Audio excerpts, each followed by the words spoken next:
नमस्कार मित्रांनो. कमी खर्चामध्ये जास्त उत्पन्न देणारी वैरण म्हणजे दूध व्यवसायामधली गिनी गवत आहे.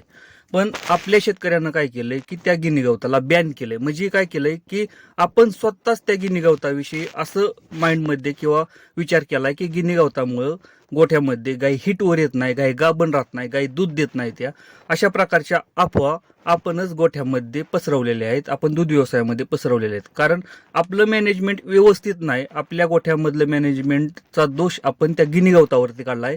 पण एक गोष्ट लक्षात असू द्या मित्रांनो, गिनी गवत एक अशी वैरण आहे की तुमच्या गोठ्यामधलं जे प्रॉफिट आहे ना दूध व्यवसायातलं, हे तुम्हाला मिळवून देते. पण ह्या गोष्टी आपल्या शेतकऱ्याला समजत नाही त्या. आणि त्याच गोष्टी मी आज ह्या व्हिडिओच्या माध्यमातून सांगणार आहे की मी मागच्या 10 ते 15 वर्ष झालं गिनी गवत वापरतोय आणि दूध व्यवसाय हा प्रॉफिटमध्ये करतोय. त्यासाठी व्हिडिओ हा शेवटपर्यंत बघा. व्हिडिओ जर आवडला तर लाईक करा. चॅनलवरती नवीन असेल तर चॅनलला सबस्क्राईब करायला विसरू नका. नमस्कार मित्रांनो, शेतकरी आणि टेक्नॉलॉजी आपल्या युट्यूब चॅनलमध्ये स्वागत आहे. बघा मित्रांनो, काय झालंय की कमी खर्चात जास्त उत्पन्न हे गिनी गवत देतं.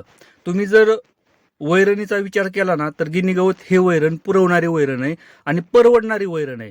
पण प्रॉब्लेम काय झालाय माहितीये का की कशा प्रकारे त्या वैरणीचा वापर करायचा ना हे आपल्या शेतकऱ्याला अजून माहित नाही. आपण काय करतोय की गिनी गवतामुळे प्रॉब्लेम येतात. काय होतं, हिटवर येत नाही, गाभण राहत नाही, गाय दूध देत नाही, हे आपल्या डोक्यामध्ये कंटिन्यू विचार येतं.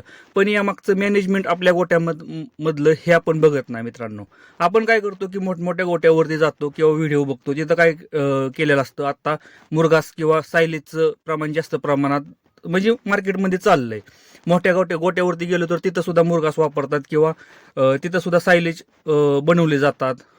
किराळ्यातली मक्का वापरली जाते. पण तिथं पण बघा मित्रांनो, एक गोष्ट तुम्ही जर ऑब्झर्व केली ना, त्या गोट्यामध्ये मिनरल मिक्सचर पावडर ही कंटिन्यू वापरली जाते.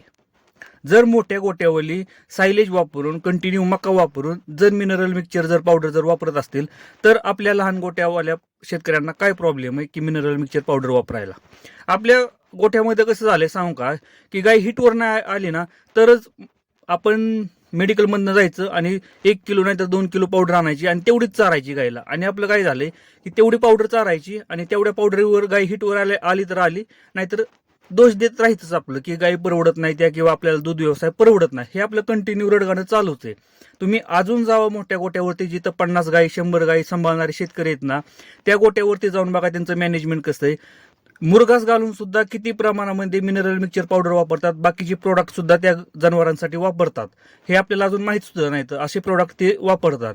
म्हणून तिथल्या गायी रिपीट होत नाही, त्या गाभण राहायला त्रास देत नाही त्या.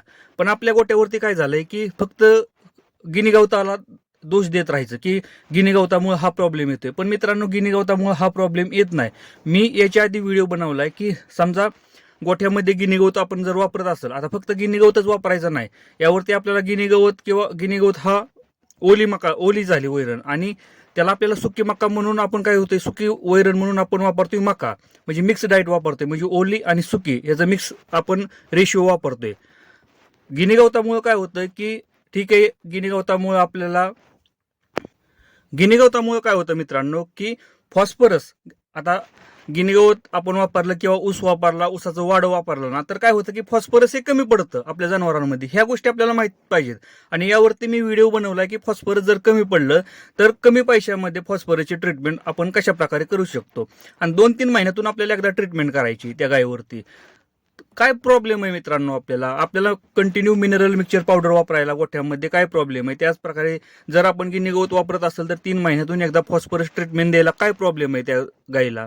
जर ती गाय जर गिनी गवतावरती चांगल्या प्रकारे दूध देत असेल, हिटवर येत असेल, गाभण राहत असेल तर 2-3 महिन्यातून एकदा फॉस्फरसची ट्रीटमेंट, त्याचबरोबर कंटिन्यू मिनरल मिक्सचर पावडर आपण जर वापरली गोठ्यामध्ये तर आपल्या गोठ्यामध्ये हा प्रॉब्लेम येणारच नाही. पण कसं झालंय की आपल्याला काय करायचंय की गिनी गवत पण वापरायचंय आणि मिनरल मिक्सचर पावडर वापरायची नाही, फॉस्फरसचा तर विषयच घ्यायचा नाही. आणि त्या गायीनं काही चांगल्या प्रकारे दूध दिलं पाहिजे गिनी गवतावरती, त्या गायीनं हिटवर आलं पाहिजे, गाभण राहिलं पाहिजे, असं नाही ना मित्रांनो. एक प्रकारची वैरण जर कंटिन्यू जर आपण वापरत असेल ना तर गोठ्यामध्ये आपल्याला फॉस्फरस असू द्या किंवा व्हिटॅमिन्स असू द्या, मायक्रोन्यूट्रिशन्स असू द्या मित्रांनो, ह्या गोष्टींची कमतरता येणार म्हणजे येणारच. त्यावरती आपल्याला थोडासा अभ्यास करायचा आहे. अभ्यास करायची गरजच नाही मित्रांनो. व्हिडिओ आहेत आपलं, व्हिडिओच्या माध्यमातून कशा प्रकारे ट्रीटमेंट करायची आपल्याला हे मी सांगत जातोय. व्हिटॅमिनसाठी आपल्याला इंजेक्शन आहे, ते मल्टीव्हिटॅमिन्स असू द्या किंवा व्हिटॅमिन A, D3 आणि H याचं पण इंजेक्शन आहे मित्रांनो. आपल्याला महिन्यातून एकदा त्या गायीला इंजेक्शन द्यायला 50-100 रुपयाचं काय प्रॉब्लेम आहे. जर हे सगळं प्रॉब्लेम जर सॉल्व्ह होत असतील गोठ्यामधलं आणि एकदा काही न्यूट्रिशनची भरपाई झाली ना, ऑटोमॅटिकली गायी दुधाला उतरतात. जर गायीच्या बॉडीमध्ये न्यूट्रिशनची कमतरता असेल, व्हिटॅमिनची कमतरता असेल, तुम्ही किती जरी चांगल्या प्रकारची वैरण वापरली तर ती गाय दूध देणारच नाही. आपल्याला ती कमतरता भरून काढायची. ह्या गोष्टी आधी लक्षात असू द्या. गिनी गवतावरती दोष देऊ नका मित्रांनो. मी कंटिन्यू वापरतो. गिनी गवतामुळे प्रॉब्लेम येतात. असं नाही की तुमची मका वापरली किंवा मुरघास वापरला म्हणजे प्रॉब्लेम येत नाहीत. ज्या गोट्यावरती कंटिन्यू मुरघास आहे, मका आहे, त्या गोट्यावरती सुद्धा प्रॉब्लेम आहेत अजून सुद्धा. तिथं सुद्धा प्रॉब्लेम चालू आहे. तर गाय हिटवर येत नाही, गाय गाभण राहत नाही. त्यामागचं कारण फक्त वैरण नाही, त्यामागची बरीचशी कारणं आहेत. गाय हिटवर न येण्याची बरीचशी कारणं आहेत ती आपल्याला बघायच्यात. फक्त आपण वैरण वापरतोय किंवा वैरणीमुळे गाय जर हिटवर येत नाही असं जर तुम्ही म्हणत असाल ना, तर हे साप चुकीचं आहे मित्रांनो. कारण वैरण ही फक्त पोट भरण्याचं काम करते.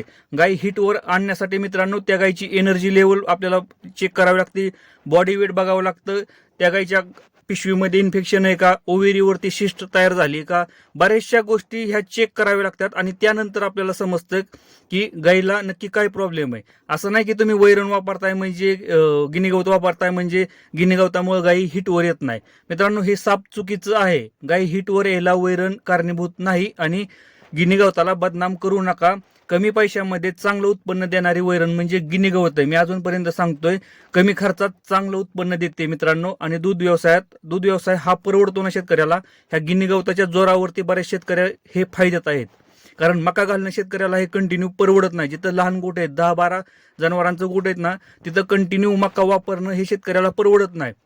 हां, जर घरचं जर क्षेत्र असेल, तुमच्याकडे क्षेत्र भरपूर प्रमाणात असेल तर तुम्ही मका वापरू शकता. पण आपल्याकडे क्षेत्र जर कमी असेल तर तिथं मका कंटिन्यू वापरता येत नाही आपल्याला. ह्या गोष्टी आपल्याला माहिती आहे त्यामुळे मित्रांनो, गिनी गवत वापरत असताना फक्त काळजी घेत जावा की आपल्याला पावडर वापरायची, ट्रीटमेंट करायच्यात, फॉस्फरसच्या व्हिटॅमिनच्या ट्रीटमेंट करायच्यात.